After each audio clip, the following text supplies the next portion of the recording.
L'alerte d'enlèvement d'un nouveau-né par césarienne déclenchée le 1er octobre 2025 au CMC de Ratoma via les réseaux sociaux a été levée ce matin après qu'il ait été retrouvé sain et sauf.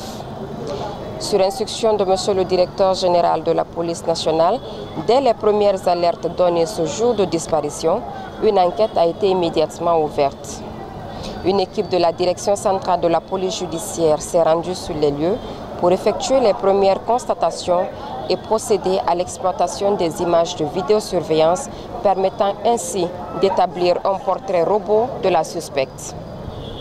Pendant ce temps, aidés par une source anonyme, les enquêteurs ont mis main sur un couple qui aurait célébré un baptême suspect dans le quartier Kiroti, près du stade général Lansana Conté, mardi 7 octobre 2025, soit une semaine après l'enlèvement.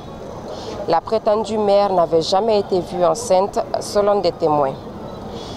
Grâce aux photos publiées sur Facebook lors de cette prétendue cérémonie de baptême et le portrait robot réalisé au CMC de Ratoma, un rapprochement a pu être fait.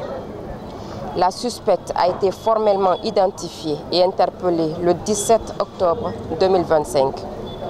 Il s'agit de Mme Habi Diallo, âgée de 43 ans, gestionnaire à la Direction générale des impôts, mariée à Soriba Kaba, mère d'un garçon et domiciliée à Kiroti, commune de Lambagny.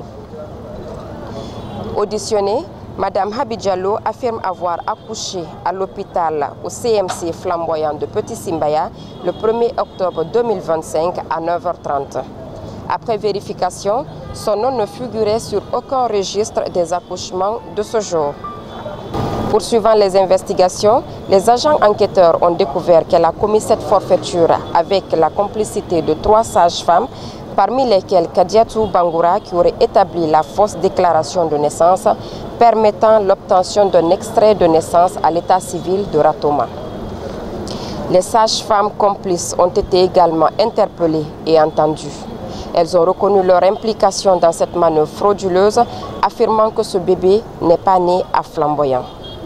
L'enfant a été retrouvé sain et sauf et la principale auteure et ses complices ont été placés en garde à vue en attendant leur défèrement au tribunal de première instance de Dixine. Elle pourrait être poursuivie pour enlèvement d'enfants, article 303 et suivant du Code pénal guinéen. Rappelons que c'est le deuxième cas d'enlèvement de nouveau-nés qui vient d'être résolu ce mois-ci par la direction centrale de la police judiciaire. Vendredi 10 octobre dernier, c'est la dame Nessaba Diarabi qui avait été arrêtée pour les mêmes faits dans le quartier Kissoso. Elle avait expliqué avoir simulé une grossesse dans le but de tromper son mari vivant à l'étranger. Elle a été déférée au tribunal de première instance de Mafanko pour répondre de ses actes.